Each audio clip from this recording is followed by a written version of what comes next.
하루하루 같은 날이지만 우리가 큰 프레임에서 한 해라는 그런 기간을 정합니다. 오늘도 새로 해가 시작되면서 범사의 기한이 있고 천하만사가 다 때가 있도다. 하나님이 모든 것을 지으시되 때를 따라 아름답게 하셨고 또 사람들에게는 영원을 사모하는 마음을 주셨느니라. 그러나 하나님이 하시는 일의 시종을 사람으로 측량할 수 없게 하셨도다. 한 구절 한 구절이 저희들이 살면서 다 느끼고 체험하는 말씀들이죠.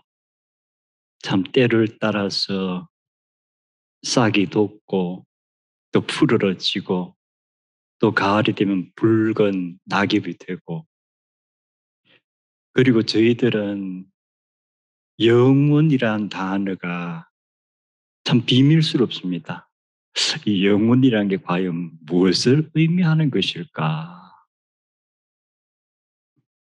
그리고 시작과 끝이란 말을 쓰는데 우리가 어떤 일을 시작은 하지만 이것이 과연 내가 계획했던 대로 끝이 날 건가에 대해서는 아무도 장담을 하지 못합니다. 그래서 오늘은 제가 몇 해 전에 한 편의 영화를 보았는데요. 영화가 시작되면 그 영화의 여주인공이 아침에 잠에서 깨어납니다.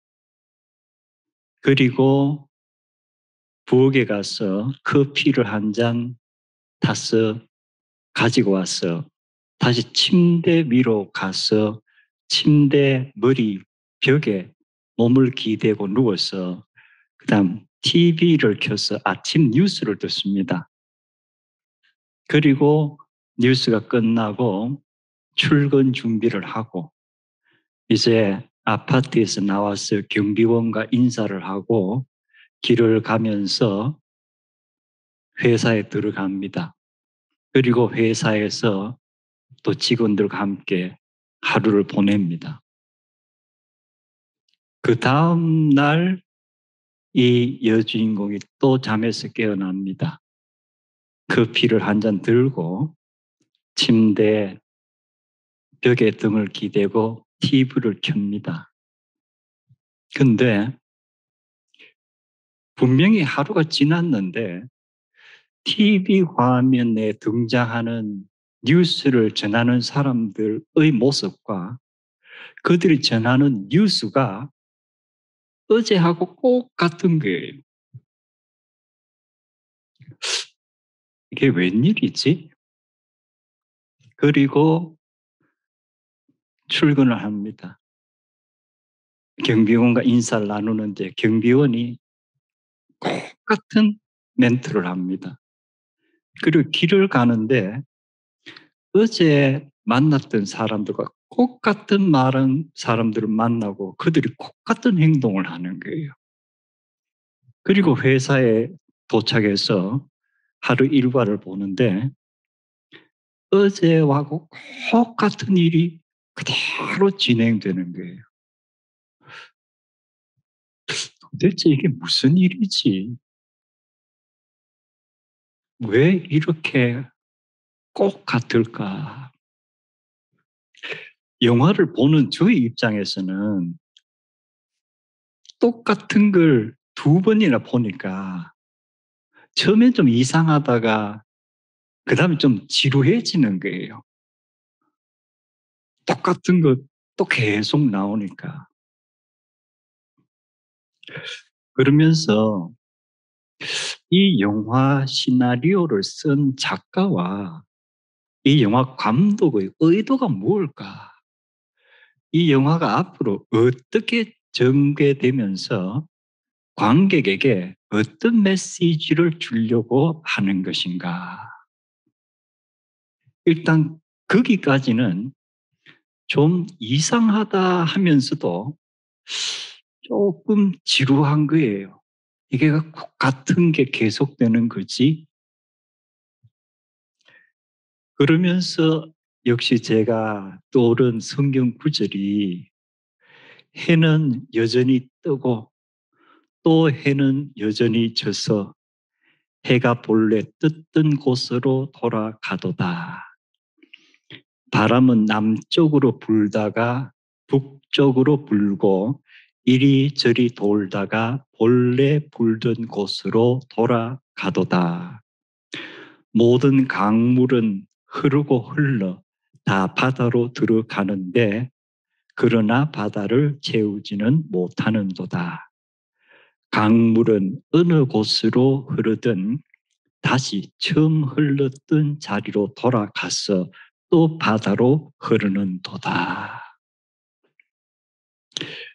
우리가 성경의 지혜서를 읽을 때 항상 염두에 두어야 될 것이 사람들의 관계에 있어서의 어떤 지혜는 3,000년 전이나 지금이나 그게 유효한 것 같아요.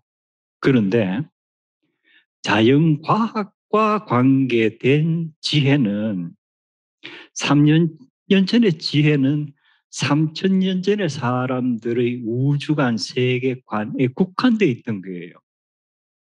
오늘도 여기서 해가 뜨고 해가 지고 또 해가 제자리에서 또 뜨고 하는 것은 약 3,000년 전에 이 지구와 태양 간에 지금 우리가 보는 그러한 태양계의 어떤 운행을 전혀 알 수 없는 그 시대 사람들의 내가 있는 지구는 가만히 있고 다른 것들이 그냥 움직이는 것으로 이해하는 그 수준이에요. 그래서 우리가 이 성경에 적혀진 말씀이 어느 시대의 말씀인가? 그걸 21세기의 우리의 과학적인 지식으로 보면은 그게 안 맞아요. 그래서 여기서도 이 전도서 기자가 그냥 이 땅에서 그는 이 지구는 움직이지 않는다고 생각하고 있었을 거예요. 그런데 태양은 뜨고 지고 똑같이 반복을 하더라. 바람도 이렇게 관찰해 보니까 거의 이렇게 부는 게 똑같은 것 같더라. 아마 계절풍의 그런 수준까지 아직 가지는 않았을 거예요. 그리고 강물도 보니까 흐르는 것이 같더라. 우리가 21세기의 과학으로 이 물이 바다로 가서 이것이 다시금 수증기가 되어서 구름을 이루고 그것이 다시 비가 되어서 시내를 이루고 강을 이루고 바다로 가고 이러한 과학적인 어떤 의미보다는 그냥 자기가 본 그것을 그대로 표현하는 거예요. 단 하나 이야기하고자 하는 뭐예요? 정말 똑같은 것이 반복되는구나. 세상에 새로운 게 없구나. 그런 결론은 뭐예요? 지루하다. 단조롭다. 뭔가 이 프로그레스, 전진하는 게 있어야 될 건데 전진은 아니고 계속 같은 것이 반복되는 거구나. 제가 방금 읽었던 전도서 기자의 이 심정은 인생에 대한 지루함, 무료함, 의미가 없는 그 상황을 지금 표현한 거예요. 그것을 자연과 비교해서 표현한 거예요. 그래서 이 표현을 할 때 이 전도서의 기자의 삶은 어때요? 행복한 삶은 아니에요. 사는 게 이게 왜 이렇게 지루하지? 왜 이렇게 의미가 없는 것이 empty, meaningless. 여러분 애완용 동물을 이렇게 파는 가게 가보면은 이따금씩 철사로 둥근 어떤 망을 만들어 놓고 그 안에 또 동그란 뭐 이렇게 있는데 다람쥐가 거기서 계속 돌죠. 저 다람쥐가 심심해서 그냥 저것만 돌리고 있나? 아니면은 지금 다람쥐가 체중 조절을 하느라고 저렇게 열심히 돌리고 있나? 이제 온갖 생각을 하게 되는 거예요. 근데 이것을 보면서 우리 사람들은 어떤 표현을 쓰죠? 다람쥐 쳇바퀴 돌듯. 이것은 분명히 부정적인 의미죠. 계속 반복하는데 앞으로 나가는 것도 아니고 무언가 변화가 없다. 그래서 우리의 삶이 또는 나의 삶이 다람쥐 쳇바퀴 도는 것 같다 하는 표현을 쓰는 분은 지금 그가 사는 것, 하는 일이 즐겁지 않은 거예요. 행복하지 않은 거예요. 그런데 다시금 전도서 기자의 그 표현으로 돌아가서 이렇게 자연이 반복되는 것을 이 전도서 기자는 그 상황에서는 참 무료하다, 따분하다고 부정적으로 표현을 했는데 저는 큰 틀에서 이렇게 보면은 노아의 대홍수가 있고 나서 노아가 정결한 짐승으로 하나님께 제사를 드립니다. 그리고 하나님께서 그 향기를 맡으시고 하나님께서 하시는 말씀이 내가 창조했지만 이 인간은 무언가 죄의 본성 이것이 없어지지 않는구나. 그렇다고 내가 이 인간들과 함께 만들어 놓은 모든 자연의 질서를 다 파괴시켜 버릴 것인가? 그건 아니다. 인간은 이렇게 어쩔 수 없는 죄성을 가지고 내가 원하는 삶을 살지 않는다 하더라도 내가 이 창조한 자연의 모든 질서는 그대로 유지되게 해야 되겠다.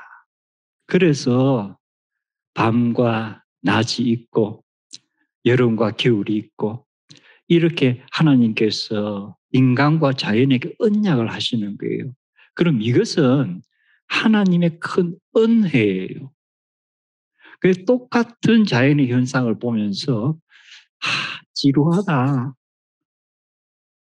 참 의미가 없다 하는 그러한 세계관과 그 반복되는 자연의 질서 운행을 보면서 참 하나님 감사합니다 하는 그 자세는 얼마나 다른가. 여러분은 지금 어느 쪽이에요?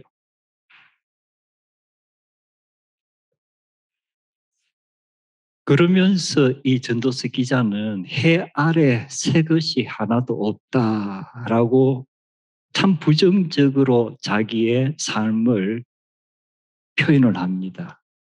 과연 해 아래 새 것이 없을까?